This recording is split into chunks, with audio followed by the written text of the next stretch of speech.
नमस्कार दोस्तों, आपका स्वागत है हमारे स्टोरी पॉडकास्ट में। चलिए शुरू करते हैं कहानी। गबन भाग 27। लेखक मुंशी प्रेमचंद। जब से रमा चला गया था, रतन को जालपा के विषय में बड़ी चिंता हो गई थी। वह किसी बहाने से उसकी मदद करते रहना चाहती थी। इसके साथ ही यह भी चाहती थी कि जालपा किसी तरह ताड़ने न पाए। अगर कुछ रुपया खर्च करके भी रमा का पता चल सकता तो वह सहर्ष खर्च कर देती। जालपा की वह रोती हुई आंख देखकर उसका हृदय मसोस उठता था। वह उसे प्रसन्न मुख देखना चाहती थी। अपने अंधेरे रोते घर से ऊबकर वह जालपा के घर चली जाया करती थी। वहां घड़ी भर हंस बोल लेने से उसका चित्त प्रसन्न हो जाता था। अब वहां भी वही नहुसत छा गई। यहां आकर उसे अनुभव होता था कि मैं भी संसार में हूं। उस संसार में जहां जीवन है, लालसा है, प्रेम है, विनोद है। उसका अपना जीवन तो व्रत की वेदी पर अर्पित हो गया था। वह तन्मन से उस व्रत का पालन करती थी। पर शिवलिंग के ऊपर रखे हुए घट में क्या वो प्रवाह है, तरंग है, नाद है जो सरिता में है? वह शिव के मस्तक को शीतल करता रहे, यही उसका काम है। लेकिन क्या उसमें सरिता के प्रवाह और तरंग और नाद का लोप नहीं हो गया है? इसमें संदेह नहीं कि नगर के प्रतिष्ठित और संपन्न घरों से रतन का परिचय था। लेकिन जहां प्रतिष्ठा थी वहां तकल्लुफ था, दिखावा था, ईर्ष्या थी, निंदा थी। क्लब के संसर्ग से भी उसे अरुचि हो गई थी। वहां विनोद अवश्य था, क्रीड़ा अवश्य थी, किंतु पुरुषों के आतुर नेत्र भी थे, विकल हृदय भी, उन्मत्त शब्द भी। जालपा के घर अगर वह शान न थी, वह दौलत न थी, तो वह दिखावा भी न था, वो ईर्ष्या भी न थी। रमा जवान था, रूपवान था, चाहे रसिक भी हो, पर रतन को अभी तक उसके विषय में संदेह करने का कोई अवसर न मिला था। और जालपा जैसी सुंदरी के रहते हुए उसकी संभावना भी न थी।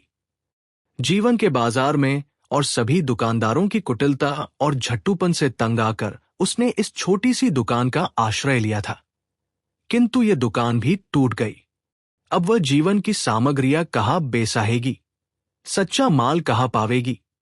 एक दिन वह ग्रामोफोन लाई और शाम तक बजाती रही। दूसरे दिन ताजे मेवों की एक कटोरी लाकर रख गई। जब आती तो कोई सौगात लिए आती। अब तक वह जागेश्वरी से बहुत कम मिलती थी, पर अब बहुधा उसके पास अब बैठती और इधर उधर की बातें करती। कभी कभी उसके सिर में तेल डालती और बाल गूंथती। गोपी और विश्वंभर से भी अब स्नेह हो गया। कभी कभी दोनों को मोटर पर घुमाने ले जाती। स्कूल से आते ही दोनों उसके बंगले पर पहुंच जाते और कई लड़कों के साथ वहां खेलते। उनके रोने चिल्लाने और झगड़ने में रतन को हार्दिक आनंद प्राप्त होता था। वकील साहब को भी अब रमा के घरवालों से कुछ आत्मीयता हो गई थी। बार बार पूछते रहते थे, रमा बाबू का कोई खत आया? कुछ पता लगा? उन लोगों को कोई तकलीफ तो नहीं है? एक दिन रतन आई तो चेहरा उतरा हुआ था, आंखें भारी हो रही थी। जालपा ने पूछा, आज जी अच्छा नहीं है क्या?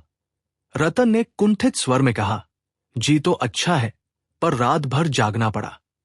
रात से उन्हें बड़ा कष्ट है। जाड़ों में उनको दमे का दौरा हो जाता है। बेचारे जाड़ों भर एमल्शन और सानाटोजन और न जाने कौन कौन से रस खाते रहते हैं, पर यह रोग गला नहीं छोड़ता। कलकत्ता में एक नामी वैद्य है, अब की उन्हीं से इलाज कराने का इरादा है। कल चली जाऊंगी। मुझे ले तो नहीं जाना चाहते, कहते हैं वहां बहुत कष्ट होगा, लेकिन मेरा जी नहीं मानता। कोई बोलने वाला तो होना चाहिए। वहां 2 बार हो आई हूं, और जब जब गई हूं बीमार हो गई हूं।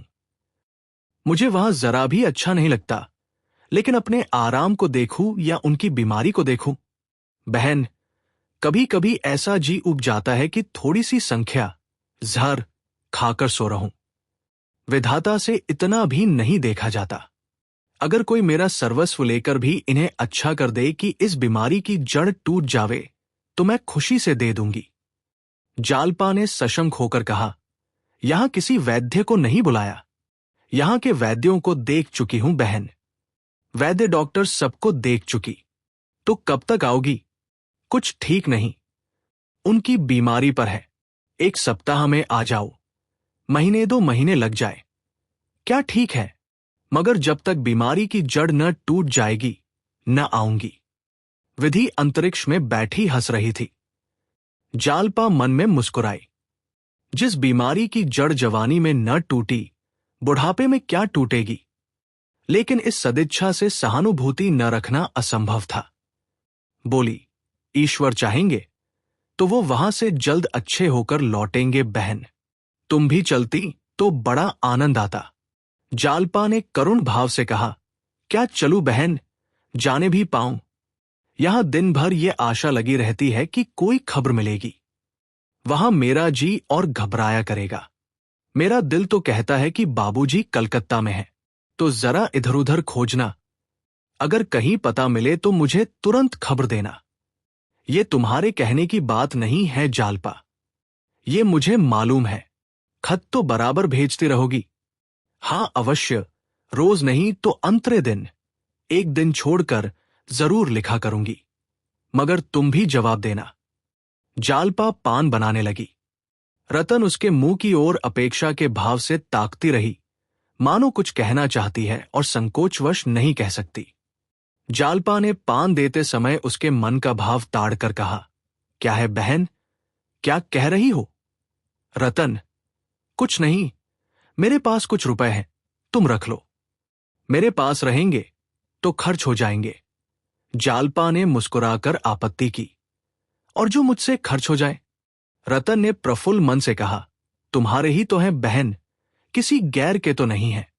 जालपा विचारों में डूबी हुई जमीन की तरफ ताकती रही। कुछ जवाब न दिया। रतन ने शिकवे के अंदाज से कहा, तुमने कुछ जवाब नहीं दिया बहन, मेरी समझ में नहीं आता तुम मुझसे खिंची क्यों रहती हो। मैं चाहती हूं मैं और तुम में जरा भी अंतर न रहे, लेकिन तुम मुझसे दूर भागती हो। अगर मान लो मेरे 150 रुपए तुम्ही से खर्च हो गए तो क्या हुआ? बहनों में तो ऐसा कौड़ी कौड़ी का हिसाब नहीं होता। जालपा ने गंभीर होकर कहा, कुछ कहूं, बुरा तो ना मानोगी? बुरा मानने की बात होगी तो जरूर बुरा मानूंगी। मैं तुम्हारा दिल दुखाने के लिए नहीं कहती। संभव है तुम्हें बुरी लगे। तुम अपने मन में सोचो, तुम्हारे इस बहनापे में दया का भाव मिला हुआ है या नहीं? तुम मेरी गरीबी पर तरस खाकर। रतन ने लपककर दोनों हाथों से उसका मुंह बंद कर दिया और बोली, बस अब रहने दो, तुम चाहे जो ख्याल करो, मगर यह भाव कभी मेरे मन में न था और न हो सकता है। मैं तो जानती हूं, अगर मुझे भूख लगी हो तो मैं निस्संकोच होकर तुमसे कह दूंगी, बहन मुझे कुछ खाने को दो, भूखी हूं। जालपा ने उसी निर्ममता से कहा, इस समय तुम ऐसा कह सकती हो। तुम जानती हो कि किसी दूसरे समय तुम पूरियों या रोटियों के बदले मेवे खिला सकती हो, लेकिन ईश्वर न करे कोई ऐसा समय आए जब तुम्हारे घर में रोटी का टुकड़ा ना हो, तो शायद तुम इतनी निस्संकोच न हो सको। रतन ने दृढ़ता से कहा, मुझे उस दशा में भी तुमसे मांगने में संकोच न होगा। मैत्री परिस्थितियों का विचार नहीं करती। अगर यह विचार बना रहे तो समझ लो मैत्री नहीं है। ऐसी बातें करके तुम मेरा द्वार बंद कर रही हो। मैंने मन में समझा था तुम्हारे साथ जीवन के दिन काट दूंगी, लेकिन तुम अभी से चेतावनी दिए देती हो। अभागों को प्रेम की भिक्षा भी नहीं मिलती। ये कहते कहते रतन की आंखें सजल हो गई। जालपा अपने को दुखिनी समझ रही थी और दुखी जनों को निर्मम सत्य कहने की स्वाधीनता होती है, लेकिन रतन की मनोव्यथा उसकी व्यथा से कहीं विदारक थी। जालपा के पति के लौट आने की अब भी आशा थी। वह जवान है, उसके आते ही जालपा को ये बुरे दिन भूल जाएंगे। उसकी आशाओं का सूर्य फिर उदय होगा, उसकी इच्छाएं फिर फलेम खुलेंगी। भविष्य अपनी सारी आशाओं और आकांक्षाओं के साथ उसके सामने था, विशाल, उज्ज्वल, रमणीक। रतन का भविष्य क्या था? कुछ नहीं, शून्य, अंधकार। जालपा आंखें पोंछकर उठ खड़ी हुई, बोली, पत्रों के जवाब देती रहना, रुपए देती जाओ। रतन ने पर्स से नोटों का एक बंडल निकालकर उसके सामने रख दिया, पर उसके चेहरे पर प्रसन्नता न थी। जालपा ने सरल भाव से कहा, क्या बुरा मान गई? रतन ने रूठे हुए शब्दों में कहा, बुरा मानकर तुम्हारा क्या कर लूंगी? जालपा ने उसके गले में बाहें डाल दी। अनुराग से उसका हृदय गदगद हो गया। रतन से उसे इतना प्रेम कभी न हुआ था। वो उससे अब तक खिंचती थी, ईर्ष्या करती थी। आज उसे रतन का असली रूप दिखाई दिया। ये सचमुच अभागिनी है और मुझसे बढ़कर। एक क्षण बाद रतन आंखों में आंसू और हंसी एक साथ भरे विदा हो गई।